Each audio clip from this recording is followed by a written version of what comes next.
Across the nation and around the world, public reactions to the mass murders in Orlando have profoundly touched the hearts of millions of people.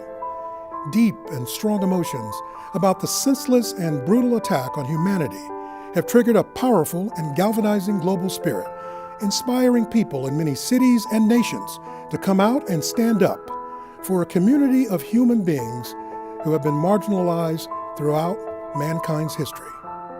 Today, on a special edition of Equal Time, we'll learn how major religions have viewed this remarkable outpouring of support and ask those leaders in faith communities how they plan to respond to the lesbian, gay, bisexual, transgender, transsexual, and queer community as we move forward. From the campus of San Jose State University, welcome to this edition of Equal Time. I'm your host, Journalism School Director Bob Rucker. Today we will hope to have a candid conversation about things that are on your mind, and certainly things that we've been talking about in our communities. So let's meet our panel of experts. I am Father Saju Joseph, a Catholic priest and pastor at St. Julie Billiard Parish in San Jose, also a judge in the Diocesan Tribunal. And I'm blessed to be part of a community which has a message, all are welcome. And we really live it. That's so beautiful. I'm the Reverend Nancy Palmer Jones, the senior minister of the First Unitarian Church of San Jose, downtown on 3rd Street. We too are a welcoming community with a long history of LGBTQIA activism and inclusion. We also welcome people of all faiths and theologies. My name is Zahra Billu. I'm a civil rights attorney and the executive director of the San Francisco Bay Area Office of CARE, the Council on American Islamic Relations. We're the nation's largest American Muslim civil rights group and have offices across the country, including in Florida, where the unfortunate tragedy happened. And fortunately or unfortunately, our staff were able to mobilize quickly to be there to support the victims and stand in solidarity with the LGBTQ community. My name is Father John Pettigo. I'm the Director for Projects for Peace and Justice in the Diocese of San Jose. I'm the former pastor of Our Lady of Guadalupe Parish on the east side San Jose, and former pastor at St. Julie Billiard Parish, where I started the LGBTQ ministry and community. I want to thank you all for being here, and I'm sure our audience is hoping we'll get to some really good substance, but I thought we should start by sharing our personal reactions to what happened in Orlando, and I'll get you started. As a person of color who grew up on the south side of Chicago, African American, but also gay, I've often wondered why we can't come to grips with the notion that this God that I believe in and the way I live my life is okay to be accepted. And yet sometimes throughout the course of my career, I've found just the opposite. So I thought after the Orlando massacre, there might be a reaction, and a reaction that would be negative. And instead it was just the opposite. Instead of a dogma and a book thrown in many people's faces, you saw all kinds of people from all over the world ready to stand with the LGBT community.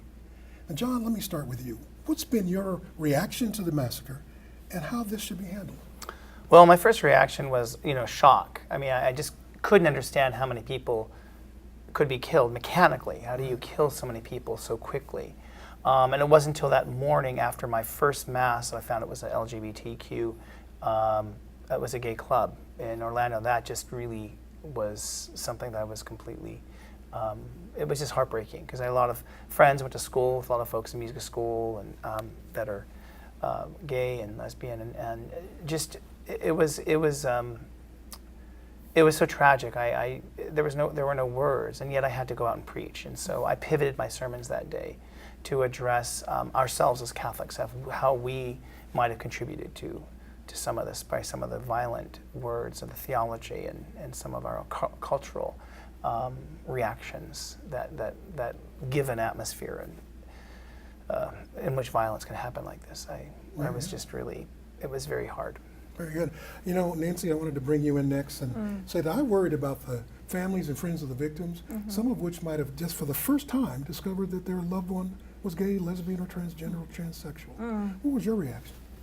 That's a profoundly compassionate reaction, Bob. I did feel like it was some of our family. I heard through my social media networks almost immediately from friends, some of whom knew people who had been at Pulse that evening. Some made it out, some didn't. In our community, we have so many members of the LGBTQI communities. And this experience mirrored and echoed the kind of fear that a lot of folks have been living with all along, even in our society, as change for the better, change for more equality, change for justice has happened. I think there was also this feeling that we made such great strides last year.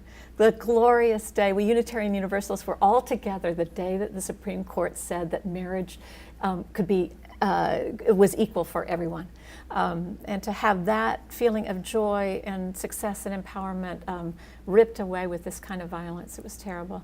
I want to say, too, I've noticed in the response that this is that heart broken open moment when we have the choice to open to a wider love. And that's what I'm mostly seeing. It's a little bit like the post 9/11 experience, especially on the East Coast where I was at the time, where it was all so fresh and vivid. So that's my hope, is that we carry that forward. It takes intentionality, though. Absolutely. And Zara, here on our campus at San Jose State, we have many Muslim students, faculty, and staff, and I worried about them and how they would perceive the way the media was covering this event. How about you? Yeah, I mean, my first reaction when I saw the news on Sunday morning, to be honest, was please don't let it be a Muslim shooter. Please don't let it be connected to ISIS. And that was when the body count was at 20. When the body count went up to 50, I think that thought fell away, and just grief beyond comprehension is the best way I could describe it. And I don't even know that there are words to describe it. This past week has been challenging, interesting, and yet so full of love. Challenging because I think so many different issues that are often seen as separate have collided into this one. LGBTQ rights, homophobia and hate crimes, the war on terror and ISIS, gun control, mental health issues, right?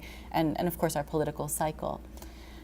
Interesting because I've had the opportunity to learn so much more. As someone who lives in the Bay Area, I still am learning about how to be an ally, how to be in solidarity, how to use the most inclusive language.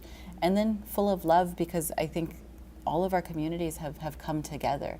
I have not seen this kind of solidarity after an attack in recent years, right? The LGBTQ community was among the first to say, we will not be used, like our tragedy will not be used to target the Muslim community. And so in some cases, even before Muslim leaders could reach out to LGBTQ organizational leaders, they were reaching out to us and saying, we want to make sure that you're at our vigil, we want to amplify your voice, and we want you to know that we stand with you, which is a kind of generous that is we're grateful for, but also could not have expected given the circumstances. Oh, absolutely. And Father Saju, you offer an international perspective. Tell us a little bit about how you think the world reacted. Because you're from India. Yes. So the first reaction for me personally, before I even go into the globe, was, deep sadness, but at the same time, a heart going out to those who are, the families, their pain.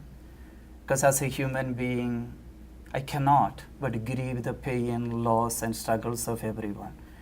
And that is as a priest, and not only that, the teaching based on the scripture, all are God's children.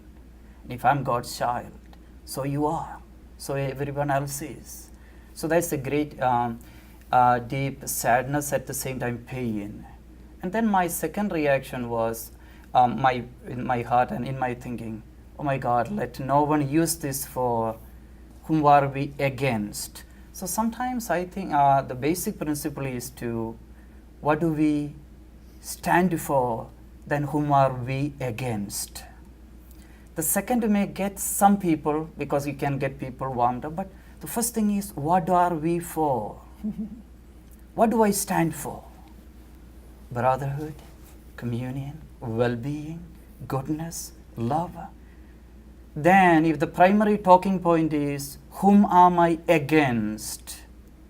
That destroys the whole thing. Then it becomes a battle, a battlefield. And in the coming from India, so even there was prayers conducted. Indian community, homosexuality is not too much talked about. It is a taboo subject, let alone that doesn't mean it's not there. But sometimes people will tell, oh, that's a Western problem, all because they have not talked about it. They don't talk about it. Or let alone even sexuality is not talked about, so homosexuality is in the same way, never talked about. And since you asked, coming from India, in India, homosexual act is still a crime. And when we think, don't just look at India alone. Do we know in various parts of the world, in various countries, homosexual act, not tendency, homosexual act is a crime and punishable. Right. And thank God that's not the case in the United States. But then, when that comes a crime, and still the UN is pushing for it, and I'm also glad in the recent years, Catholic Church has been pushing UN to decriminalize homosexuality all over the world in the UN, and that's a great thing. But sometimes still India is struggling with the fact it's a crime. There was a law, there was a case in a high court in Delhi in 2009 where they said two consenting adults engaging in sexuality is not a crime. But somehow the Supreme Court overturned it, saying it is the legislators who has to make the law. And 2015, they put the legislation, it failed. Right. Now it is again back to Supreme Court trying to do a review. So various parts of the world, even homosexuality is considered a crime. And I think the conversation has to first to begin with, first we have to move by talking about it. Right. And talking as human beings. As human beings. As opposed to you over there and a wall is between us Yes. because my lifestyle or my life experience is different from yours. But I also want to open it up now, let you all talk because you're really good at this. Talk about people out there who are wondering, well, where was this thinking years ago?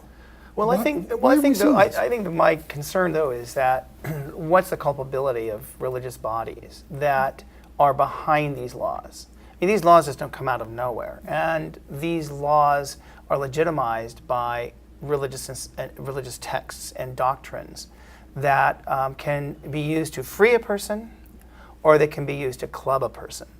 And in my own lifetime as a Catholic and as a priest, we've seen statements referring to homosexual persons as intrinsically disordered. And I can't tell you when that kind of came out. I was studying at Berkeley and at GTU with the Jesuits and Franciscans, and of course all the students there. Many of them are openly gay. They're studying theology, and it was, and also at this, even when those terms were bandied about at the seminary at St. Patrick's, there was a lot of concern. And we tried to explain it's a technical term and all that sort of stuff, but the reality is that it's not just a technical term. They can be used to destroy people's lives. On social media, I've just talking to one of my Facebook buddies that was, telling about his experience, and it was just heartbreaking to hear that as a kid, as an altar server, and when he came to understand himself as a sexual being, that his relationship to God had shifted, not because anything that his relationship to God was okay, but the relationship to his Catholic family and to the Catholic community moved him and his mother to have to kind of find another place. Sure. And that wound is very deep. But I've just but that was one example out of millions of examples. I feel so kind of impatient about this process. It's not that Unitarian Universalists have been on the right side of history throughout our existence at all. Don't mean any sort of exceptionalism here, but I do feel that we have at least from fairly early on in the mid 20th century begun to name the belovedness, which is in that's what the universalist part of our name means, all are beloved, the belovedness of people of all sexual orientations and gender identities. Of course we have growing edges still, but I just don't get it, why we don't see the harm done by the language offered from the pulpit or from the bema, or I don't understand why we don't get how powerful that is. John, you're absolutely right. It can be life destroying, and the message of love and inclusion can be life saving. Very much. Sarah, let me ask you, we have students here that are gay, openly gay, some are not openly gay, but Muslim students tell me all the time, this is nothing new for the Middle East, this is nothing new for the world community, but they don't talk about it because they're fearful of how they'll be treated. I mean, I think that that's sadly a very normal situation in religious communities, is that people who are LGBTQ don't feel safe, don't feel like they have someone that they can speak to, right? And so that's been an ongoing conversation in the Muslim community, is if someone is coming out, how can we make sure that they feel safe? How can we make sure that they have the resources that they need to not feel alienated from the community, to not leave the community as a result, right? And I think it's worth naming that in Islam, the position on homosexual acts is the same as it is in all of the other Abrahamic faiths. But none of that ever says or permits individual violence against a community, never permits shunning individuals. And so there's this thing of, why is it that congregations of all walks and all sorts seem to make individuals who are LGBT uncomfortable?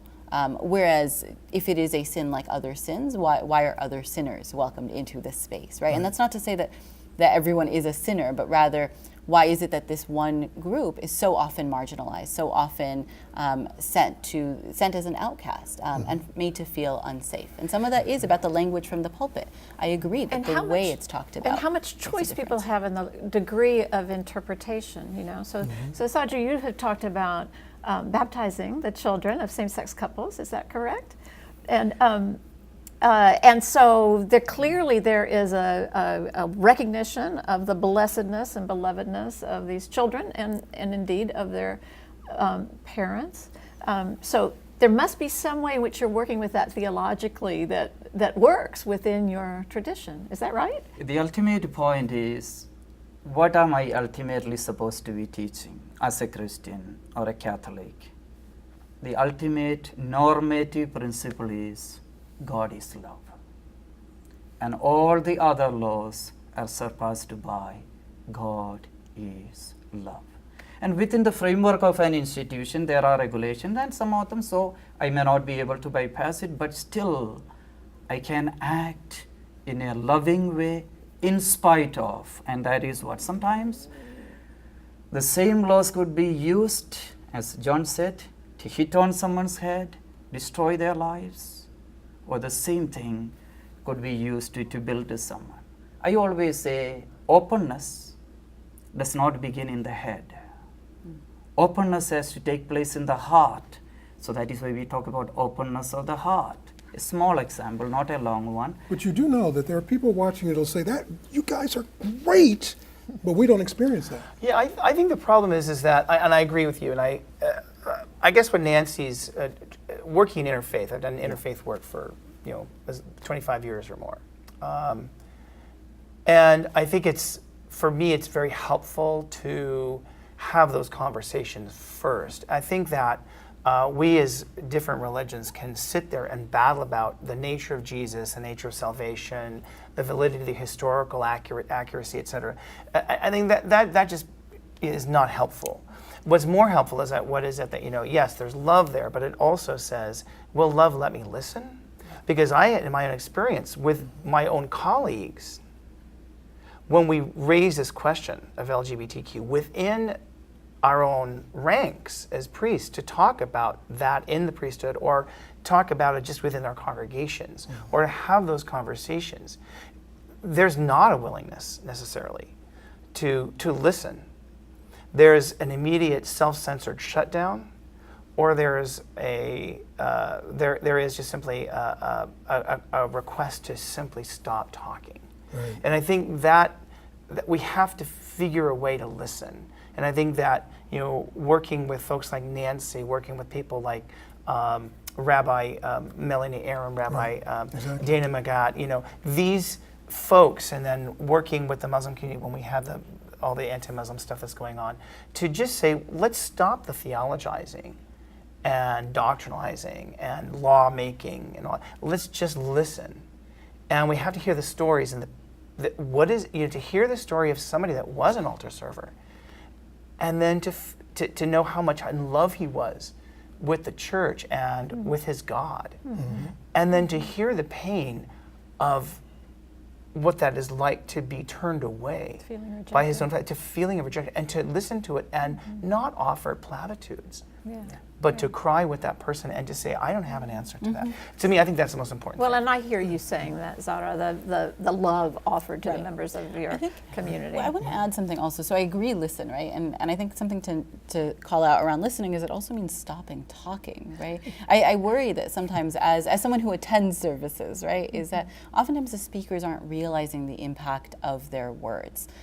It's hard. It's hard to be on camera. It's hard to speak to hundreds, if not thousands of people, and to think about what is the impact that I could have on a handful of individuals that I may not have considered in selecting my words. But that's a lot of times where I see the breakdown, is even the best intentioned people sometimes choose the wrong words. Your point is well taken, because even on a campus like this, where diversity is very important, I am appalled by some of the things I hear coming out of administration, coming out of students, coming out of people who come to the campus community, and they say they welcome diversity, but then they retreat to a comfort zone that doesn't speak to diversity at all. Right. And John, I want to confirm too, I've actually talked to some of the diocese priests here in San Jose, and I was appalled by their unwillingness to hear, ask questions. No one wanted to ask any questions. They just wanted me to be finished. And I think that's what the audience is worried about. Can the church move past their own comfort zones and reach out to the children of God they talk to? Go ahead. So when as a religious leaders, the tendency, I'm not telling all, here we are maybe a different group, but at times, and Pope Francis is great in that way, being open, but at times the tendency is to go to a scripture and say, oh, this is truth, this is what it is given. But what do we miss? The life of my brother who is LGBT, he is living the life, that is 100% truth. You see, so truth cannot be just put into saying this is it, the whole rest is not truth. So connecting with that truth, just as I connect with the truth in the scripture, that enables me to respond well. If I just take to a book written, or I know I'm not going into how it is revealed or not or whatever, yet, and I fail to see the truth that is unfolding today before me in the life of my brothers and sisters. I'm not seeing truth. I'm blind. And I need to see the truth lived out in the life of the people. So there's something about the quality of the conversation, being willing to sit down with each other and truly listen. There's something about an education around the impact of words, so intent versus impact, right? That famous thing, we can be the best intentioned people in the world and still say the wrong thing, or say this hurtful thing.